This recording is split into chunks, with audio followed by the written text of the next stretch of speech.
Okay, hello everyone, this is Leo, welcome to my channel. I'll do a small quick video right now after a late night jogging session. It's a bit rainy and dark here in Montreal, but we're enjoying the outside anyways. So the subject of this video, let's jump into it. It will be a reaction to a video by Questing Beast. Ben at Questing Beast read an article that talked about rules design, and the article talks about what role-playing game mechanics are for. Are they to guide the gameplay, the main gameplay, the core gameplay, or are they just there to resolve things that you can't resolve with a simple conversation? And that got me thinking, because I think I'm a storyteller type of DM or GM. I like to talk about, I like to create the ambience and the rhythm through words mostly. I'm not too fond of heavy mechanics like random encounter mechanics, travel mechanics, crafting mechanics, all those mechanics that are supposed to, I don't know, gamify a part of the story. I don't really like. I'm more into the straight up mechanics that let me decide what happens to the PCs when they do such and such things. So more like the true active movement stuff, things that can go wrong. You know, every time I'm wondering, can this go wrong? I want the dice to decide, because that's the fun part of the game, is to not know what will happen. But if the characters are traveling through the woods, I mean, I can see random encounters being fun if, for example, like in a game of like Forbidden Lands, the random encounters are actually the setting content. That means that the random encounters are very flavorful, they're full of story in themselves, and that by adding them up, you get the story. That's what builds the story. But it's not, it's not about trying to make the characters lose time or feel pressured, or it's not about that. It's just about story, and that I like. The mechanics, just for mechanics' sake, like everything that is too close to a board game, puts me off. So that's just personal preference. I totally realize that. And I was thinking about Symbaroum. Like, what are the rules that I really use and the rules that I don't, and why? And if we go beyond Symbaroum, what are the rules that when they're missing in a game, it really bugs me? And the rules that when they are included in the game, I don't really care for. I actually probably will avoid. So I'm just spitballing here. I would like you guys and gals to just go crazy in the comments and tell me what you think, because, you know, there's maybe the faraway dream of designing my own game one day when I'm really old and I have nothing else to do. Because like this game, this ideal game that I would create for my game style, what rules would it include? And what rules would I exclude?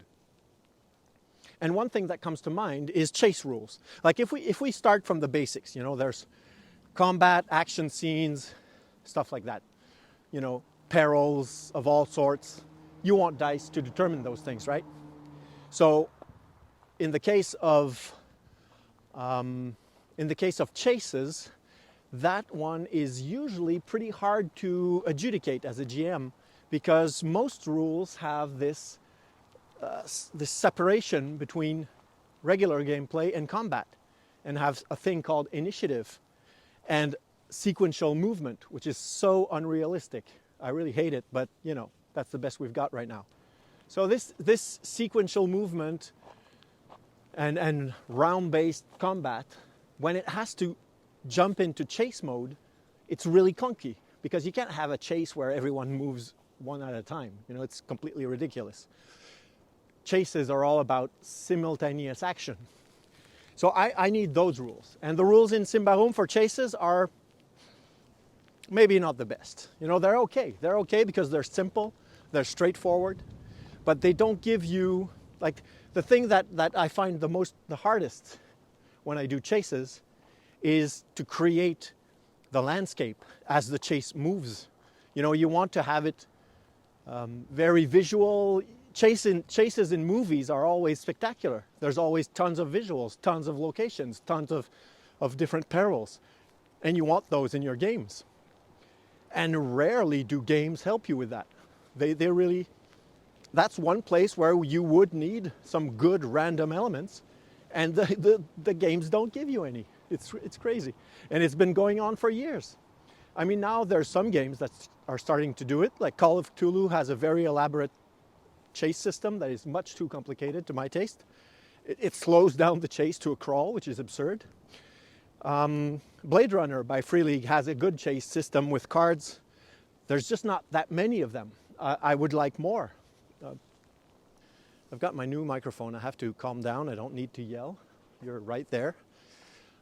So yeah, Blade Runner has a very good chase system, I believe. I can't wait to try it. But I would like, I don't know, 3 times the cards. There's not enough. And please, just print more cards. I'll buy them. Like, this is easy to design, guys. You can make, it's like free money. Come on. Let's produce those cards and let's put them on the market. Maybe I'm the only one, the crazy one, that will buy them. Maybe that's the problem.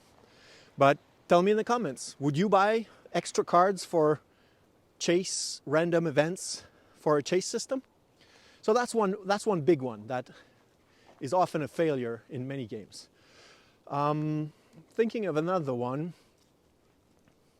Well, of course, there's always the problem of everybody wants to roll perception or vigilance or whatever.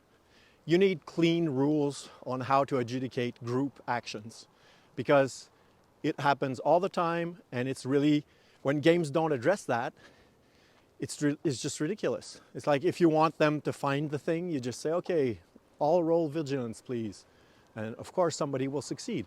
And if they don't, they'll spend an XP and succeed, or push in another game. So, I mean, it's useful in a way, because when you're a GM and you want to make sure they find something, and they're not looking for it at the right spot, you just ask for that general roll and they automatically make it. And then you've got the hint, you know, the clue that you need them to find, they find it. But it's just a bit lame. Okay, oh yeah, let's just finish physical stuff with all the conditions.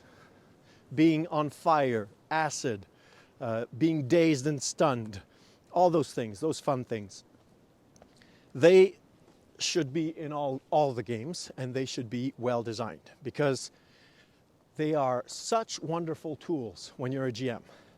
Because if they have like a slight mechanical difference between each, something interesting between each state, you can have the players, I mean, you as a GM can have all these effects on the players. You can really mess with them in interesting ways. That is mechanically interesting, and also mechanically interesting and narratively interesting. Narratively, I would say dramatically interesting. It's not narrative per se. It's just that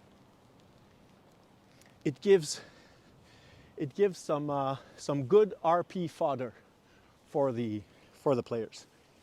So here, let's just show this darkened Montreal. There's a brave man with a bike coming up, and I'm going this way. And you can see Outremont, which is sort of a posh kind of place to live. I don't live in Outremont, but I live beyond. Okay, now we've got major wind. I'll go this way and hide the mic. I hope it's bearable. Being on fire.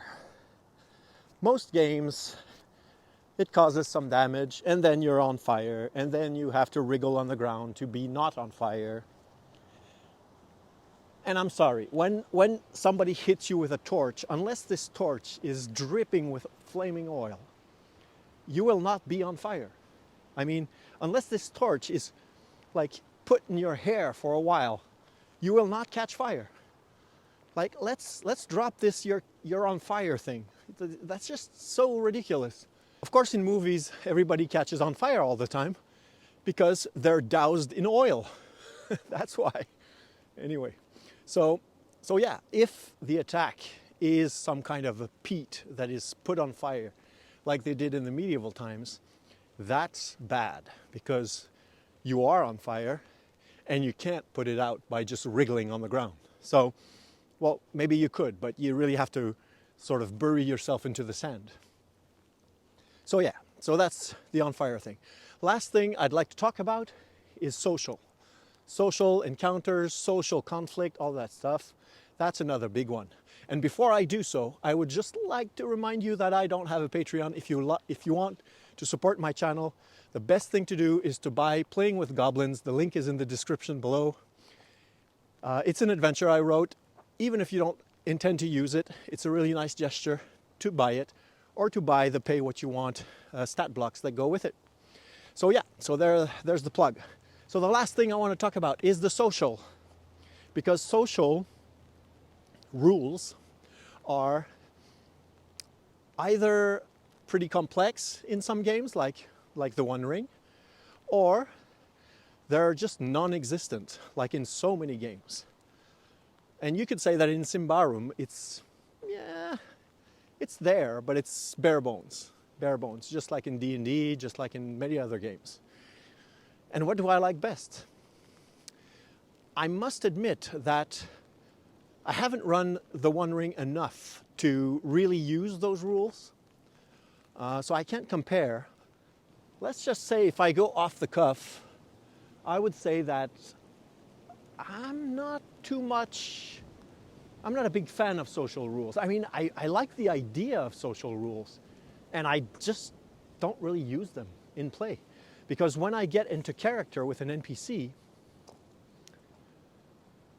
I just transform as much as I can into that NPC. That's just me. That's just my style. It's a bit theater kid kind of thing. So I'm totally in my mind. I'm role-playing this character. I have no headspace for rules at all. So I believe that maybe some rules that would have a system where you go in, you role play. Every NPC should have like very clearly scripted motivations and no-goes in their stat block.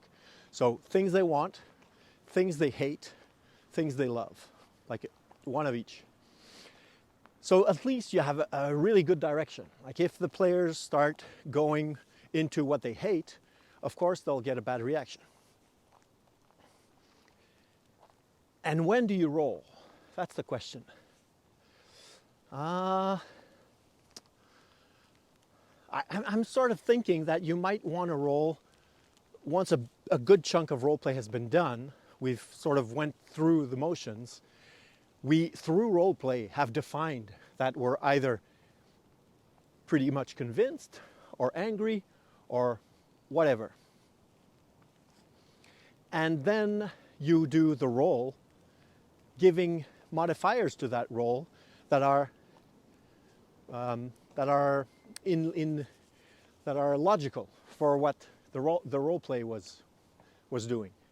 So I would say that maybe there's an instant win state where on the character, if the players go for what this NPC wants or likes, they automatically convince this NPC. So if they know some things about the NPC, they don't need to roll. They can just say the right things. And at the contrary, if they do the bad thing, then they automatically lose. They can't convince this NPC, it's impossible. And then if you're in between, as soon as you have a little doubt, like the guidance to the GM should be, once the RP is over or is sort of stalling, ask yourself, are you convinced? Are you not convinced? Are you hesitating? If you are hesitating, you roll.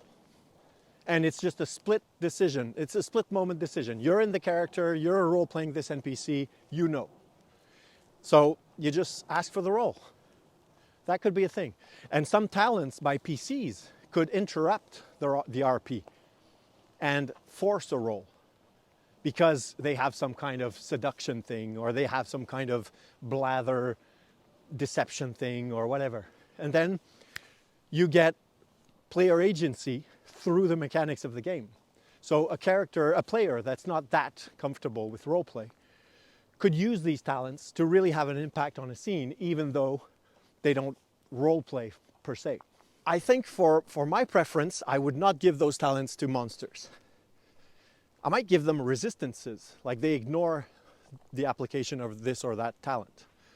But I would not give them talents, because as a GM, complex stat blocks is just a pain. Because remember, like, I don't know for you guys, but, and gals, I'm gonna say gals first now, okay? I don't know for you gals, but when I do negotiation scenes, I mean, sometimes it's just a lone guy, but usually it's like a committee. There's the Lord, there's the advisor, there's the priest, there's the wizard. They're all thinking about things, they're all considering their options.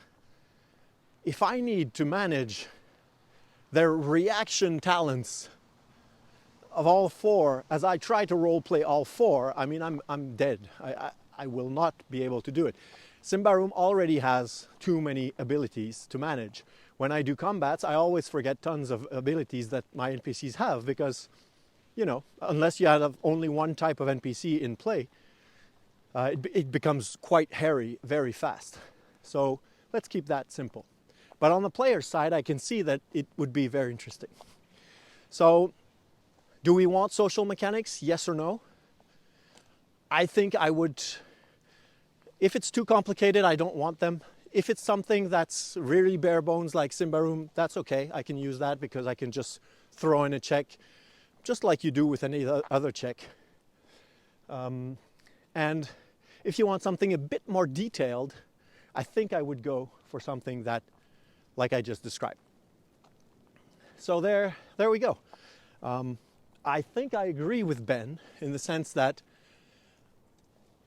I think that rules, at least for me, for my preference, I like rules to be a helper for me in all the zones where I can't come up with stuff easily. So I need, like if you give me random encounters, they need to be plug and play random encounters. They need to have a story role. They need to have good NPCs. They need to be super easy to read. That's what I need. Same thing with NPC names. I need a list of names, just because I'm really bad at coming up with names on the fly and remembering them. And yeah, for chases, I need chase events, because that's hard to come up on the fly too, etc., etc. So what do you guys think? What do you like? Do you like a more structured gameplay? Do you like the rules to really guide every step of the game? Or do you like the rules to intervene only when RP isn't enough?